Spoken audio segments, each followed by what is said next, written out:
大家好，欢迎来到听书学史。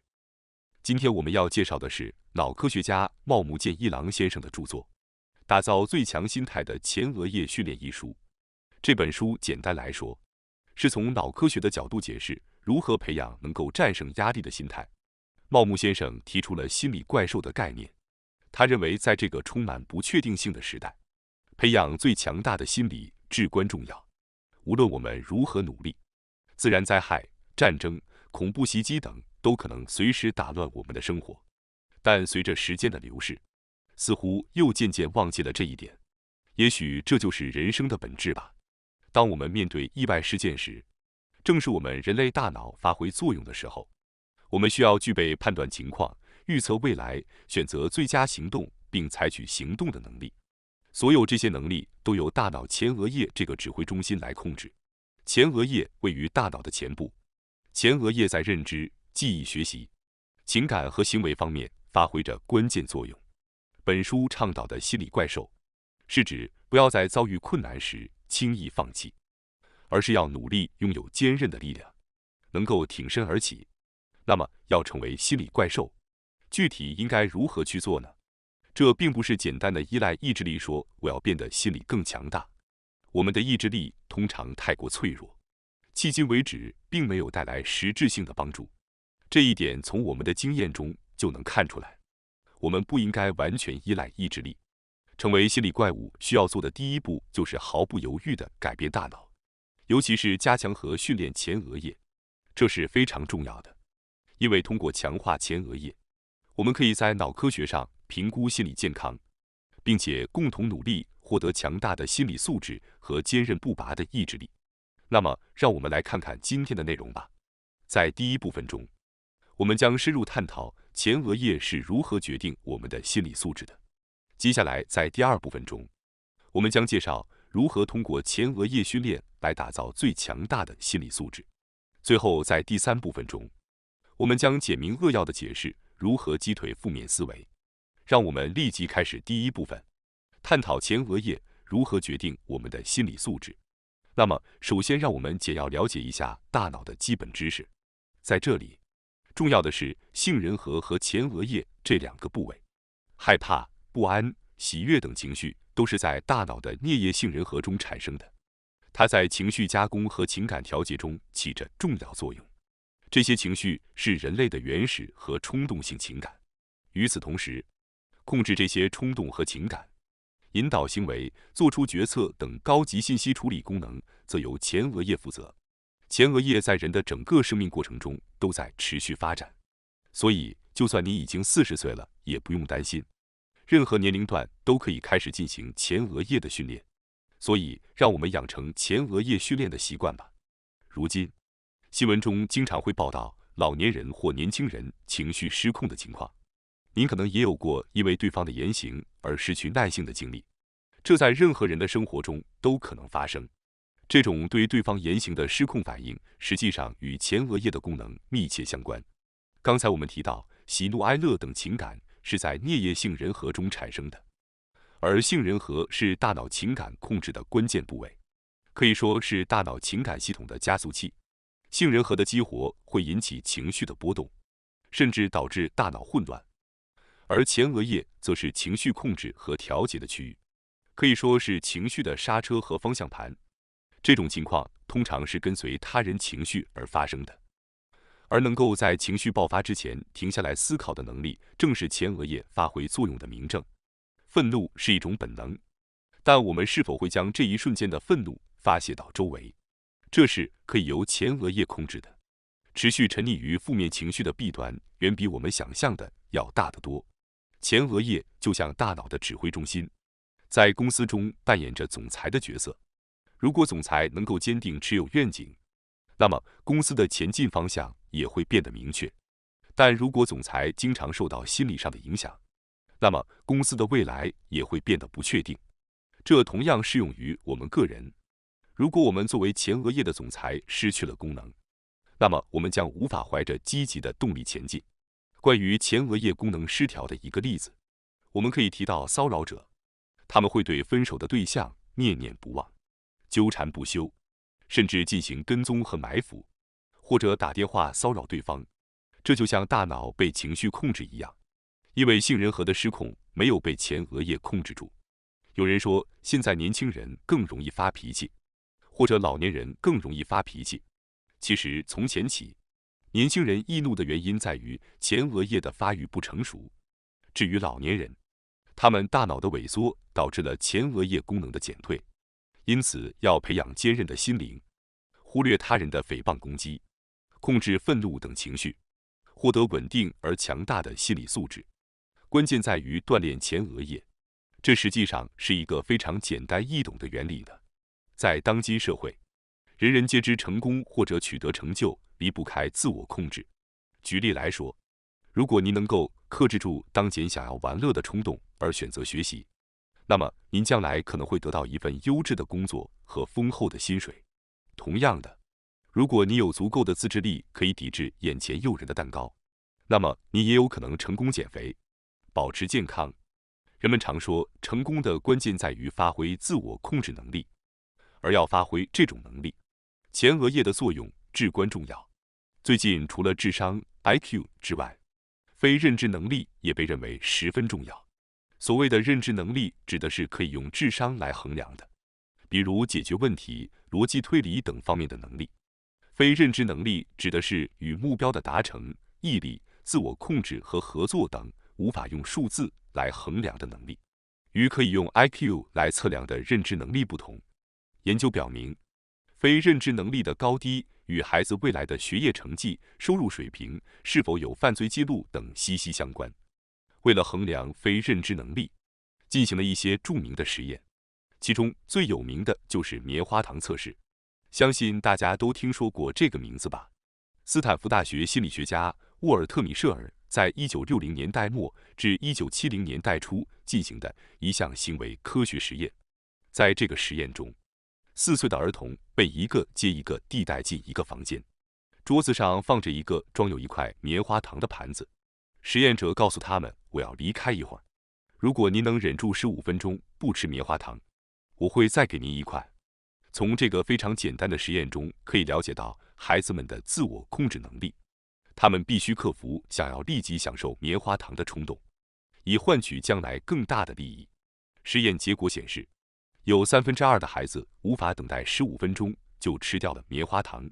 更有趣的是，在之后的半个世纪里，对参与实验的孩子进行了追踪调查，结果显示，能够控制自己不吃棉花糖，考虑未来利益的孩子们取得了令人瞩目的成功。这个实验经历在我们身上也有影响，比如抑制住想要玩乐的冲动而选择学习，可以在随后的考试中取得好成绩，就像等待棉花糖一样。有时候我们也许会一时冲动，但是如果能够克制住，每天克制自己不吃蛋糕，成功减肥，这也展示了即使是在未来，如果继续保持自律，也会有更多好事等待着您的能力。这也是前额叶的作用。到目前为止，我已经解释了前额叶的性质以及它对我们的重要性。接下来，我会在这个基础上详细介绍如何通过训练前额叶来打造最强的心态。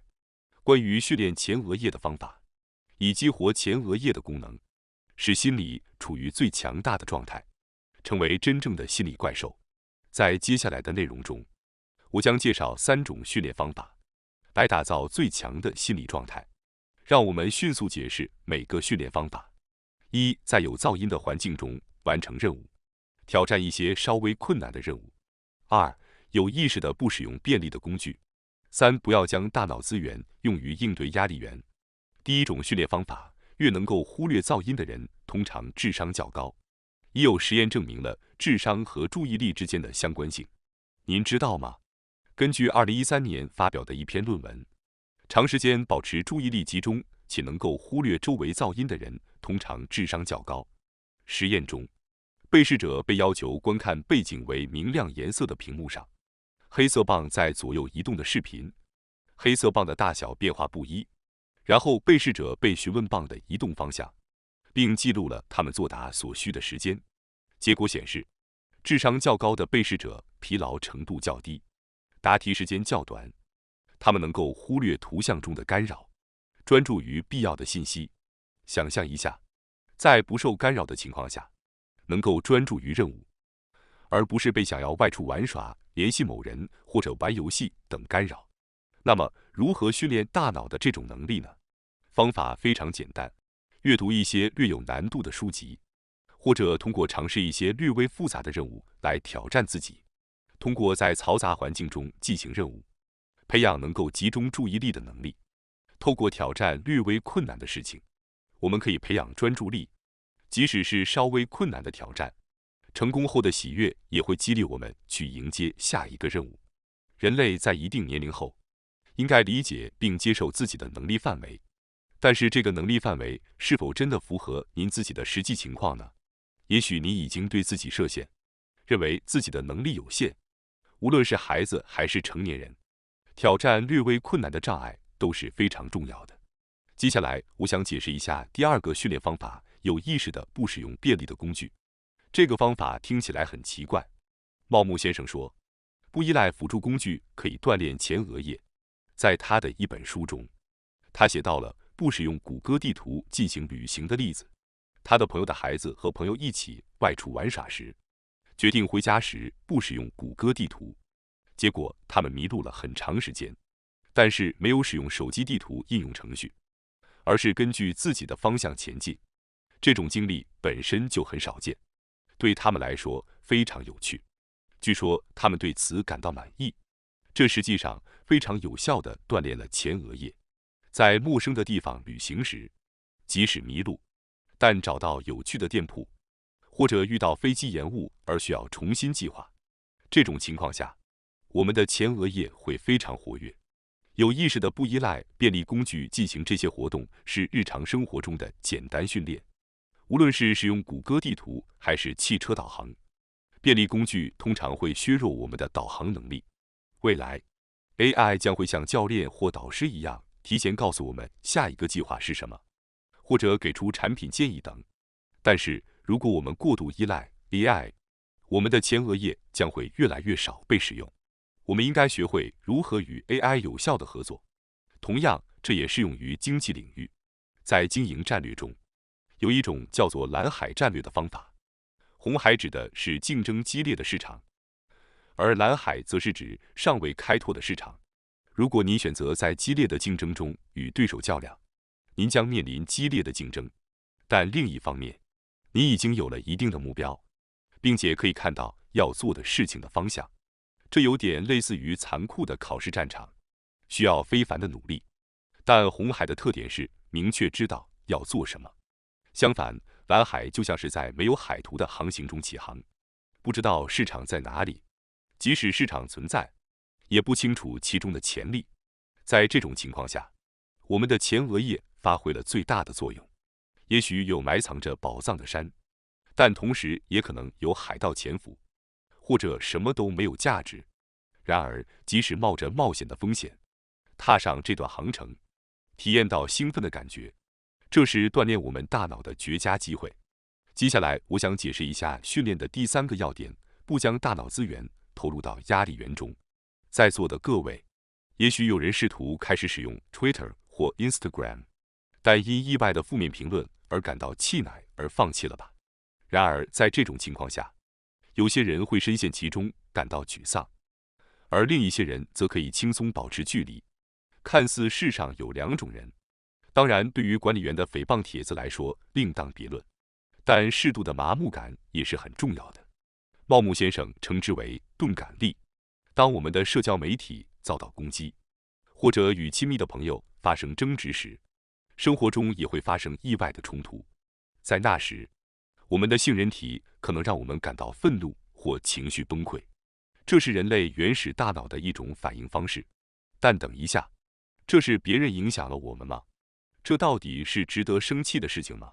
在情绪发作之前，停下来思考一下，这正是前额叶正在发挥作用的证据。当愤怒或不安等压力涌上心头时，停下来重新考虑其意义，重新评估这一过程被称为心灵回放。愤怒是一种本能，但是否将这种原始的愤怒发泄给周围的人，是可以由前额叶控制的。对于钝感力来说，感觉自己的心态即将受损的事情。有意识的选择不去触及也是非常重要的。这意味着通过有意识的不将大脑资源投入到压力源中来解决问题。例如，不看社交媒体上的负面评论，不去寻找针对自己的攻击性言论，不去回顾过去收到的不愉快的邮件或信件，有意识的不去激起回忆和愤怒。这实际上是减轻压力的重要秘诀，因为负面情绪具有很强的传染性，只要接触到负面的东西，自己也会变得负面。因此，通过有意识的避免与之接触来保持心态的平静非常重要。决定不去关注世间发生的负面新闻等，实际上是一种非常明智的做法。大家可能都经历过与负面的人在一起，自己也被感染而变得消极的情况吧。因为负面情绪具有很强的传染力，所以当与消极的人相处时，你也会受到影响而变得消极。因此，有时候需要与这样的人保持一定距离。我们可能没有意识到，但实际上我们受到人际关系的影响非常大。接下来将解释第3部分如何击退负面思维。让我先列举这3种方法，然后逐一解释。首先，让我们将它们列举出来。1. 不顾他人眼光，培养内心的怪物。2. 跑步。3. 自主决定并开始行动。那么，我们就逐一解释每一项吧。1. 不受他人影响，培养内在的怪物。为了成为心理上最强大的怪物，有一个重要的事情就是不过分在意周围的氛围。日本人重视的学会读空气这种文，是指日本人具备一种能力，可以通过观察环境和他人的微妙暗示来理解他人的意图、情感和态度，然后采取适当的行动或表达。这种能力在日本文化中被视为重要的社交技能，有时被称为读空气或感知气氛。但是，当过分在意这种氛围时，就可能会导致无法自由自在的行动，甚至可能遇到阻碍。这种情况在家庭和学校的教育中经常发生。然而，即使受过日本的教育，有些人仍然成功地培养出内在的怪物。举例来说，哭江贵文就是一个典型的心理怪物。最近，茂木先生有机会观看了哭江贵文与某人的对谈，而这个场景非常有趣。对话开始后，哭江先生一直说个不停，整整30分钟，对方根本没有机会插话，周围的工作人员也呆若木鸡。这样的情况在对话中实际上是不可思议的，但是哭江先生却毫不在意周围的氛围，只说自己想说的话，而且他说的内容非常有趣。他真的是话多就占上风的人，他的心理非常强大，不受周围气氛的影响，这是最强大的怪物特质之一。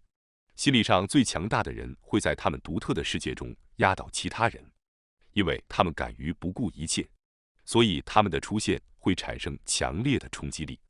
有些人会对他们的出现感到高兴，但也会有强烈反感的人出现。然而对于他们来说，他们知道如果太过顾虑周围的氛围，压抑自己想要表达的想法，那么他们的存在价值也会消失。接下来让我们来解释第2种方法，跑步。大家认为最能锻炼心理的运动是什么呢？答案就是跑步。根据一项研究数据，经常跑步的人压力水平较低，认知症的发病率也较低。从神经科学的角度来看，跑步有助于整理记忆、头脑清晰、思维敏捷。跑步比步行更能促进身体的新陈代谢，排除体内老化的物质，吸收新的营养物质。跑步不仅有益于身体健康，还有助于提升心理素质。实际上，在精神层面的影响非常显著，因为跑步能让人专注。当您在跑步时，你会思考些什么呢？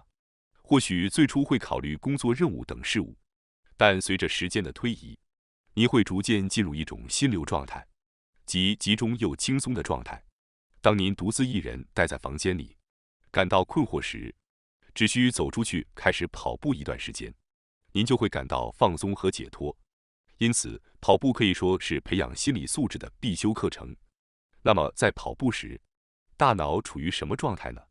实际上，在专注的状态下，大脑会释放各种神经物质，即虽然汗流浃背，但却充满愉悦感的状态。大脑会释放出能够带来快乐和幸福感的内啡肽，以及促进积极情绪的苯乙胺等神经物质。此外，阳光下的规律运动还会释放出血清素，使人感到幸福，通过跑步获得快感，同时还会释放多巴胺等神经物质。总之，跑步这种简单的活动能够产生大量的内啡肽、苯乙胺、血清素和多巴胺等大脑内物质。特别是多巴胺具有很强的抗压性，能够增强对压力的应对能力。如果想要保持稳定的心态和积极的思维方式，那么首先要开始跑步。跑步不仅有助于调节大脑平衡、整理记忆和思维，甚至还能进行精神维护，可以说是理想的运动方式。接下来，我们来讨论第3种方法：自主决定并开始行动。您知道吗？如果大脑受到他人的指挥，就会失去动力。我相信很多人都有这样的经历，被人命令做某事时会感到失去了动力。让我们回想一下小时候的情景，当父母催促我们赶快做作业、吃蔬菜，或者快点洗澡睡觉时，原本打算去做作业或者洗澡的想法瞬间消失了。这种情况大家都经历过吧？这很正常，因为大脑不喜欢被强制安排事情，与其被迫去做一些事情，自主决定去做的学习效果更好。自主行动是自己决定的，所以我们会更愿意努力去完成。一旦我们努力完成了自己设定的目标，大脑就会释放多巴胺，感受到成就感和喜悦。但是如果感觉被迫去做的话，注意力会下降，也很难感受到成就感。即使进行相同的练习，结果也会明显的显示出来。尽管孩子们需要被看护，但他们自己的话是最有帮助的，这是毫无疑问的。事实上，完全遵循父母指示的孩子是不幸的，每天都要花3个小时学习，然后完成作业后，再继续做其他任务。每天都依赖父母的持续支持，并按照指示行动的孩子是危险的。表面上看，他们可能是乖巧的孩子，但相反，如果没有父母的支持，他们就无法行动。这说明他们从小就习惯了接受父母或老师的命令和指示。这样的孩子最终会失去自己的思考和行动能力。从某种意义上说，这是一种舒适感，因为不需要动脑去考虑复杂的事情，只需要按照眼前的要求去做事情。渐渐的，孩子会失去好奇心和探索精神，变得依赖父母或老师的意见，变得畏缩。从小就养成这样的习惯，会随着年龄增长，使他们成为出色的等待指示的人。通过自己决定并开始实施自己的事情的经验，我们可以锻炼我们的前额叶。从神经科学的角度来看，只有自己决定的事情才会激发我们的动力，是非常重要的。诸位观众，你们今天觉得怎么样呢？今天的内容从解释大脑基本知识，如扁桃体和前额叶开始，一直到提出了一些建立最强心态的前额叶训练和克服负面思维的方法等各种方法论。当然，并不需要全部都实施，所以我建议您先选择自己喜欢的一种方法，从锻炼前额叶开始，这将为您带来更积极的思维和更强大的心态。感谢大家收看今天的节目。如果你喜欢我们分享的内容，记得点赞、订阅并开启小铃铛通知，第一时间获取我们的更新。在下次的节目中，我们将继续为大家分享更多有益的书籍。再次感谢大家的支持，我们下期再见。